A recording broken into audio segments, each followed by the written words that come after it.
Kwa hiyo watu wanaruhusiwa kuzungumza mahakamani, isipokuwa wasiende kusababisha haki za wengine ziweze kuathirika, uhuru wa watu wengine usiweze kuwepo.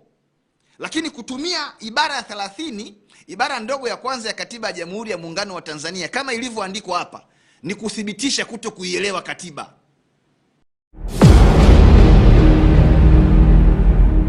Usisahau kusubscribe, like na kucomment.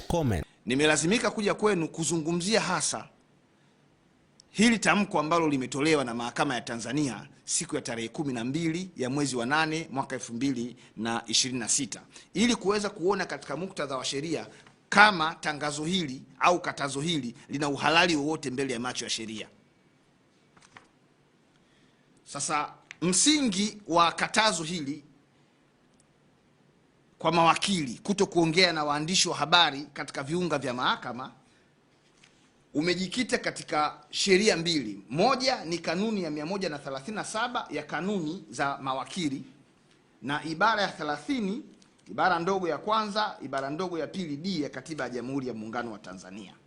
Sasa mbele yenu nimekuja na hizo sheria ili kuweza kuona kwamba hizi sheria kama zilivyonukuliwa kwenye hili katazo ndivyo zinavyosema au ni mtu tu ameamua kujitungia na kuweka hizo namba za hivyo vifungu vya sheria ili kuhalalisha hicho ambacho amekiandika.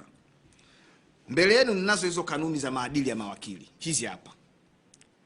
Na hizi kanuni kama ambavyo kwenye tangazo la Mahakama Kuu ya Tanzania ni tangazo la serikali namba 118 la mwaka 2000 mahakamani.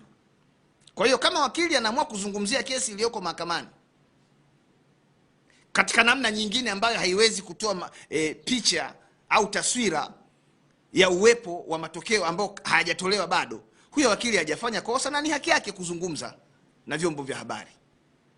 Sasa kabla sijaendelea tena kutoa ufafanuzi zaidi, tuangalie sasa ibara ya 30 ibara ndogo ya kwanza na ya pili D ya katiba ya Jamhuri ya Muungano wa Tanzania. Ibara ya 30 ibara ndogo ya kwanza ya katiba ya Jamhuri ya Muungano wa Tanzania inasomeka hivi: haki na uhuru wa binadamu ambavyo misingi yake imeorodheshwa katika katiba hii havitatumiwa na mtu mmoja mmoja kwa maana ambayo itasababisha kuingiliwa kati au kukatizwa kwa haki na uhuru wa watu wengine au maslahi ya umma. Hiyo ni ibara ya 30 ibara ndogo ya kwanza ambayo inasema haki na uhuru wa binadamu ambavyo misingi yake imeorodheshwa katika katiba hii havitatumiwa na mtu mmoja kwa maana ambayo itasababisha kuingiliwa kati au kukatizwa kwa haki na uhuru wa watu wengine au maslahi ya umma. Sasa msajili wa Mahakama Kuu Mheshimiwa Tengwa anasema anawapiga marufuku mawakili wasizungumze na waandishi wa habari wakiwa katika mazingira au viunga vya mahakama kwa kutumia ibara ya 30 ibara ndogo ya kwanza ya katiba ya Jamhuri ya Muungano wa Tanzania. Ibara hiyo tumeshaona, nimewasomea. Hiyo ibara haiwapigi marufuku ya Jamhuri ya Muungano wa Tanzania. Haitakiwi kutumika katika namna itakayoweza kuathiri watu wengine, uhuru wao na haki zao.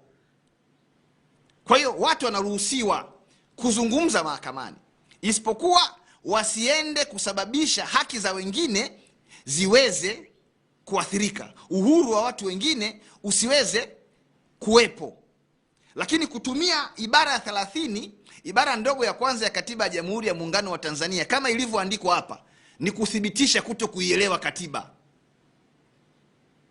Narudia, kutumia ibara ya 30 ibara ndogo ya kwanza ya katiba ya Jamhuri ya Muungano wa Tanzania kuwapiga marufuku mawakili kuto kuzungumza na vyombo vya habari wanapokuwa katika mazingira au viunga vya mahakama ni kuthibitisha kwamba aliyetoa hili tangazo haielewi vizuri hiyo ibara ya katiba. Kwa sababu katiba hiyo ibara haipigi marufuku mahala popote mtu kuongea na chombo cha habari. Kwa sababu ibara ya 18 B ya katiba ya Tanzania inasema mtu anayo haki ya kupata, kutoa na kutafuta habari bila kujali mipaka ya nchi. Unapowaambia watakapokuwa mahakamani wasizungumze na waandishi wa habari, maana yake tayari umeshaweka mpaka kwamba haki yako ambayo inapatikana katika ibara ya 18B ya Katiba ya Jamhuri ya Muungano wa Tanzania, mwisho wake ni kwenye geti la mahakama kwenda mbele. Mahakamani utakiwi kutafuta hiyo habari. Sasa msajili awaambie Watanzania na awaambie mawakili kwamba kwa mujibu wa ibara ya 30 ibara ndogo ya kwanza ya Katiba ya Jamhuri ya Muungano wa Tanzania, ni nani aliyeenda kulalamika? Ni nani aliyeenda kulalamika kwamba kuna wakili fulani ameongea na vyombo vya habari akiwa katika viunga vya mahakama kwa namna ambayo mimi naathirika na haki yangu, mimi naathirika na uhuru wangu, kwa sababu tusio tunaongea mambo haya kiujumla jumla kwa lengo la kukandamiza haki za watu. Na kama yupo mwananchi yoyote ambaye anaathiriwa na vitendo vya mawakili kuzungumza na vyombo vya habari wakiwa katika viunga vya mahakama, huyo mwananchi anatakiwa kupeleka hayo malalamiko yake katika mamlaka husika kwa utaratibu uliowekwa kwa mujibu wa sheria. Yaani, kama kuna mwananchi amemuona wakili fulani anaongelea mambo ya kesi iliyoko mahakamani katika namna ambayo huyo mwananchi anaathirika chini ya ibara ya 30 ibara ndogo ya kwanza ya Katiba ya Jamhuri ya Muungano wa Tanzania, huyo mwananchi anapaswa kupeleka hayo malalamiko kwenye vyombo husika vilivyopewa mamlaka ya kushughulikia malalamiko hayo. Lakini huwezi kuibuka tu asubuhi unabandika tangazo unasema hapana, msiongee na waandishi wa habari mahakamani. Huu ni ukiukaji wa haki za watu, na mimi siwezi kukubali kutii na kuheshimu katazo ambalo liko kinyume na sheria. Haya mambo haya yanafanyika kwa ajili ya kulinda uovu fulani ambao unafanyika mahakamani, kitu ambacho si sahihi. Mimi nitawapa mfano hapa. Kuna kesi za jinai mbalimbali zinaendelea mahakamani. Hizo kesi wakati zinaanza zilitangazwa mno na vyombo vya habari. Kwa mfano kesi za uhujumu uchumi. Kuna kesi ya Wendy William Ishengoma iko mahakama ya hakimu, iko Mahakama Kuu ya Tanzania Division ya rushwa na uhujumu uchumi. Ni kesi ya uhujumu uchumi namba 4521 ya mwaka 2026. Hiyo kesi inafuatiliwa na watu wengi sana kutokana na namna ilivyotangazwa wakati Wendy na wenzake wanakamatwa. Lakini kesi inaendelea mahakamani sasa hivi, upande wa jamhuri hawataki kesi itangazwe. Kesi za jinai zote kwa mujibu wa kifungu cha 192 kifungu kidogo cha kwanza cha sheria ya mwenendo wa makosa ya jinai ambao ni sura 20 ya sheria za Tanzania, kesi hizo zinapaswa kufanyika kwenye mahakama ya wazi, sio siri. Uchawi peke yake ndio unatakiwa kufanyika kwa siri wakati wengine wamelala usiku, lakini sio kesi za uhujumu uchumi, sio kesi za jinai. Kwa hiyo jamii inaruhusiwa kufuatilia kesi ya Wendy. Hapa huyo wakili achukuliwe hatua yeye binafsi, na sio kutoa tangazo la jumla kwa mawakili wote ambao pengine wanatii sheria kwa kuzungumza na waandishi wa habari kwa kuzingatia sheria na katiba. Hili katazo limekaa kiujumla. Hili katazo ni batili, liko kinyume cha sheria, kwa sababu sheria zilizonukuliwa kwenye katazo hili ni sheria ambazo zinazungumza mambo mengine tofauti kabisa na hichi kilichozungumzwa hapa. Lakini imenukuliwa hapa ibara ya 30 ibara ndogo ya pili D, na yenyewe ngoja tuisome. Ibara ya 30 ibara ndogo ya pili D.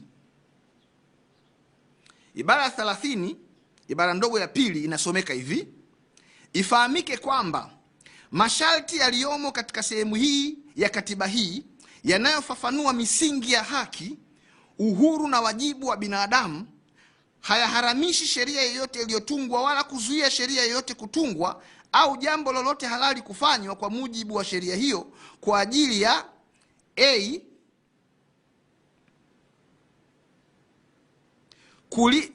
kwa ajili ya D, kulinda sifa, haki na uhuru wa watu wengine au maisha binafsi ya watu wanaohusika katika mashauri mahakamani, kuzuia kutoa habari za siri, kutunza heshima, mamlaka na uhuru wa mahakama. Ndio ibara ya 30 ibara ndogo ya pili D inavyosema, kwamba haijapiga marufuku wakili kuzungumza na waandishi wa habari mahakamani, lakini imesema huyo wakili atakapozungumza mahakamani na waandishi wa habari kwa kutumia ibara ya 18B ya Katiba ya Jamhuri ya Muungano wa Tanzania, ajue kwamba haki hiyo inaweza tu ikavunjwa kwa maslahi au kwa lengo la kulinda sifa, haki na uhuru wa watu wengine au maisha binafsi ya watu wanaohusika katika mashauri mahakamani, kuzuia kutoa habari za siri, kutunza heshima, mamlaka na uhuru wa mahakama. Sasa mimi nitarajia msajili wa mahakama kuu ambapo alipokuwa wakati akitoa tangazo lake ili kuwakataza mawakili wasiongee na waandishi wa habari kwenye viunga vya mahakama kwa kutumia ibara hii, atuambie ni mtu gani ambaye sifa zake, haki na uhuru wake umeathiriwa na wakili huyo husika anapozungumza na waandishi wa habari mahakamani, au ni maslahi gani ya umma yamekiukwa kwa wakili huyo kuzungumza na vyombo vya habari mahakamani, au ni uhuru gani na mamlaka gani ya mahakama vimeathiriwa na huyo wakili ambaye ameongea kinyume na utaratibu. Kwa hiyo mahakama yenyewe haiwezi kuwa mlalamikaji na mtoaji wa hukumu kwenye mambo ambayo yenyewe haihusiki. Kama kuna wakili ameongea, anaongea au ataongea katika namna ambayo imekatazwa na sheria, huyo wakili anapaswa kuchukuliwa hatua kwa yale aliyoyafanya. Mimi na uhakika mpaka sasa hivi hakuna mtu yeyote ambaye amelalamika kwenye kesi husika kwamba uhuru wake na haki yake imeathiriwa kwa wakili fulani kuzungumza na vyombo vya habari akiwa katika viunga vya mahakama za Tanzania. Kwa hiyo mimi natoa wito kwa Mheshimiwa Jaji Mkuu. Haya mambo haya ya kutaka kufanya haki iwe inafanyika kwa siri yanaweza yakalipeleka taifa pabaya, kwa sababu kuna kanuni ya msingi kabisa ambayo inasema haki haipaswi tu kutendeka, inapaswa kuonekana inatendeka. Sasa itaonekanaje kama waandishi wa habari hawezi kupata hizo habari za mambo yanayoendelea mahakamani? Tunaficha nini mahakamani? Tunaficha nini? Lakini haiwezi ikawa ni kosa tu kwa mawakili kuzungumza na waandishi wa habari katika namna ambayo inaweza kaathiri haki, wakati ambapo kuna wadau wengine katika mnyororo wa utoaji wa haki wanazungumza na vyombo vya habari kwa mambo ambayo yanahusu haki za watu, na mahakama haitoi makatazo kama haya. Kwa sababu mahakama kwa mujibu wa ibara 107A kubwa, ibara ndogo ya kwanza ya katiba ya Tanzania, mahakama ndio mlinzi wa haki, custodian of justice. Tawapa mfano hapa. Kila mtu chini ya ibara ya 13 ibara ndogo ya 6B ya katiba ya Tanzania anahesabika hana hatia mpaka pale atakapotiwa hatiani kwa taratibu ambazo zimewekwa kwa mujibu wa sheria. Lakini ni mara nyingi tumezoea kuwaona makamanda wa polisi wa mikoa mbalimbali wanawakamata watu, wanawaleta mbele ya kamera za vyombo vya habari na wanautangazia umma kwamba wamekamata wahalifu, wakati watu hao bado hata hawajafikishwa mahakamani, na kesi za jinai msingi wake ni unaanzia polisi. Mahakama haioni kama hiyo ni kasoro. Yani mtu anakamatwa ni very innocent, analetwa kwenye kamera, kamanda wa polisi anatuambia tumekamata majambazi haya hapa. Hiyo kauli ya huyo kamanda kusema wamekamata majambazi tayari na athiri mwenendo wa kesi itakao kwenda kufunguliwa mahakamani, kwa sababu tayari mahakama, kama kweli mahakama wewe inaangaliaga vyombo vya habari, itakuwa imetengeneza picha kichwani kwamba hawa tayari ni majambazi kwa sababu kamanda fulani wa polisi wa mkoa fulani ameshawaita hawa ni majambazi.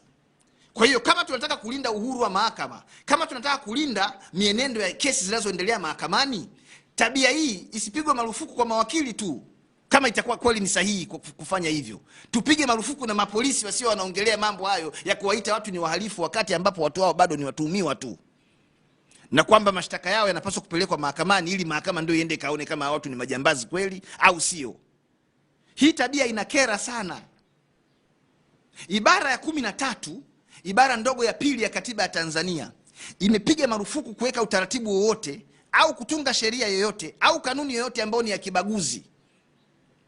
Huu utaratibu ambao msajili wa mahakama amekuja nao ni utaratibu wa kibaguzi huu, kwamba kwenye mnyororo wa haki ambao mawakili ni sehemu ya mnyororo huo ndio wanapigwa marufuku kuongea na vyombo vya habari, ila wadau wengine kwenye mnyororo huo wa utoaji haki ambao mahakama ndio mlinzi mkuu wa haki za watu Watu wengine hawa wanaruhusiwa kuongea na vyombo vya habari huko walipo, katika namna ambayo inaathiri kesi, katika namna ambayo pengine inaweza ikatafsirika kama wao wanavyotafsiri inaingilia uhuru wa mahakama. Mahakama inapaswa kuwa refarii kwenye mashauri yaliyoko mahakamani. Ili kwa wa kwanza kupata habari zetu, tafadhali usisahau kusubscribe, like na kucomment.